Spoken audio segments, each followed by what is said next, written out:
So I did not think that Kobe Altman was actually going to pull off a move, but he did.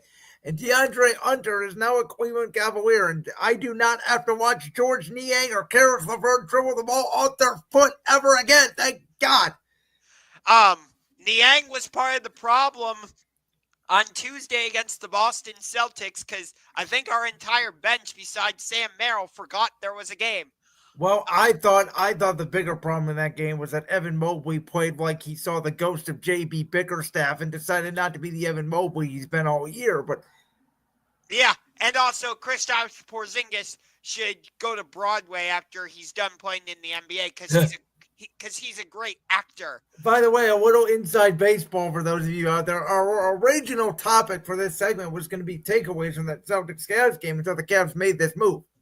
So, if you know this, I've been asking all season basically for the Cavaliers to go get a starting small forward because Okoro, he's decent defensively, can't score 10 plus points a game. He'll go some games where he scores 2. Okoro needed to be sent off to Europe. I'm sad it didn't happen. Yes. And Dean Wade in the starting lineup, okay, it worked, but he's not. Hold on. Well, let me. I'm going to stop you there because do you know this stat? Let me throw this out there.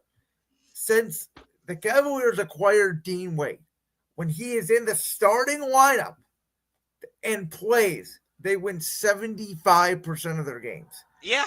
When when he is not in the starting lineup or he just comes off the bench, the Cavs win only 50% of their games, and it's about half and half. And he's become the Celtic killer.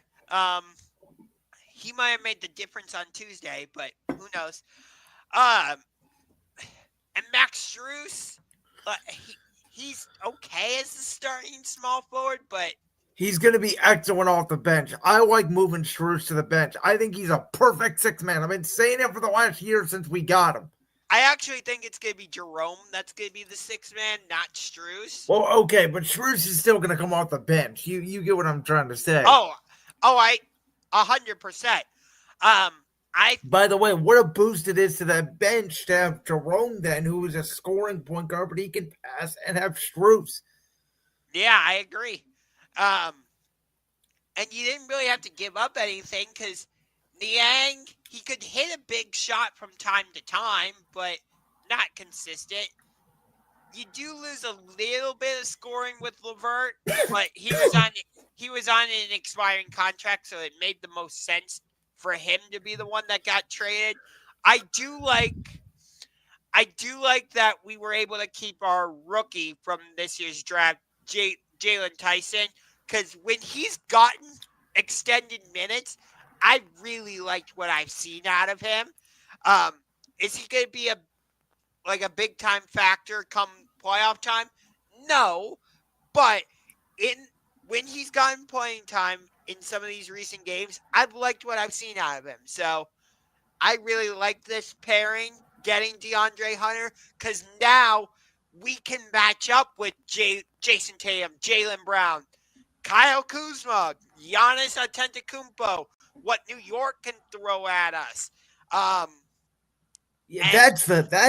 I mean, the Kuzma deal to me, the middle that one kind of came out of nowhere, and no one's talking about it. I don't know how he's going to fit into Milwaukee because I don't know what to make of Milwaukee. I agree with you, but my point still stands. You need somebody like a DeAndre Hunter to match up with Tatum, Brown, and the likes of the others I mentioned. And plus, again, Tatum, Brown, Mikal Bridges and Josh Hart, all these guys are capable of scoring 20, sometimes 30 plus points a game. We didn't have a reliable scorer at that starting small forward. Now, I get that that's less of a priority when you have a Donovan Mitchell, when you have a Darius Garland, when you have an Evan Mobley. But what if, for example, Donovan Mitchell has an off night? he's not having his usual. And he's going to have an off night, by the way, because Mitchell, even over the last 2 years, if you really watch those playoff games the Cavs are in, Mitchell, outside of Game 6 or Game 7, I should say, and Game 5 against the Magic, I have never felt like Mitchell really was the signature game in the playoffs. So, but that's what I'm saying. So now, like, we have DeAndre Hunter who can still get you those 20. He's capable of getting you those 20 plus. He is. Though, again, I think in this offense, like you alluded to, I think that you're going to ask him to put about 15 a night, put down about 4 threes, and defend mostly. I will say real quick, I got to give a shout out to a friend of ours, our former colleague. We worked with him at Cleveland Media LLC, Clarence Wilson, because Clarence has been screaming for a legitimate wing for 3 years. When I was doing the All Things Cavs podcast back in the day, you were on there a couple episodes with me. We debated for how many years that the Cavs needed a legitimate wing, and it took them 3 years to do it. But I think that this does signify this Cavs team. Kobe Allman is saying we are going all in. This team is good enough to make a NBA Finals, not just Eastern Conference Finals. Let me stress that. An NBA Finals run. And excuse me. What I want and what the league, I think, should want is not a Cavs Oklahoma City NBA Finals. We need a Cavs Lakers NBA Finals. The Cavs going up against LeBron James. Could you imagine? It would be amazing. If it's not Cleveland, Oklahoma City, I would personally want us to go against Houston. I just want the Lakers just for the storyline, because I don't think I'd be mad if we got swept. I think I would enjoy it so much.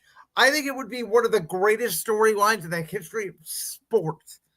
Oh, 100%. But I feel like the Cavs and Celtics have kind of separated themselves from the rest of the Eastern Conference.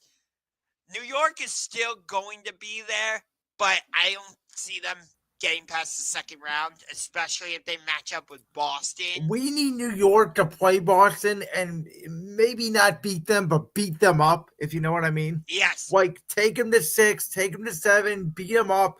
Like, I don't know. Like, to me, like, could the Cavs match up against an Orlando team again in the first round, where it's 1 versus 8, or Orlando gets healthy? I think the Cavs are better this year, obviously. But, like, I think one of these bottom teams, like in Orlando or in Indiana in the East, I think they're sort of sneaky good. Like, the East is not as overall deep as the West, but it's kind of like last year where it's like there's some sneaky good teams at the bottom of the conference. Yeah, plus you have Detroit in there also, which... Yeah, but their coach, we know about their coach. That automatically disqualifies them. And Toronto's trying to climb up the standings. What the hell was that? When New Orleans just said we're giving up as a franchise. I don't know. What's Zion going to do? Sit there and eat Oreos again and say, hey, I don't feel like playing tonight. We don't have why give up Brandon Ingram to Toronto of all places? Yeah. As of right now, the play-in tournament teams are Toronto, Orlando, Atlanta, and Chicago, with Philadelphia, Brooklyn, and Toronto all kind of within striking distance. And by the way, Atlanta's already beat us twice this year. Now, I get, obviously, Atlanta's Atlanta. They're not that great of a team, but Trae Young can go off on any given night. Exactly. So, if of those teams currently in the play-in tournament, I would preferably like to play Chicago or Detroit. Orlando and I'd love to play Detroit. I'd love to sweep JB Bickerstaff right up our floor. Yeah. JB Bickerstaff made us all think Darius Garland and Evan Mobley can't play. I get they sort of came back against us last night. What a shot by Garland. Did he hit it right in front of Bickerstaff? How great was that? Yes. But Can you tell I don't like the former Cavs coach? yes, I have made this perfectly clear over the last 2 years. Philadelphia is the one Oh team God! that Don't even start. They're done.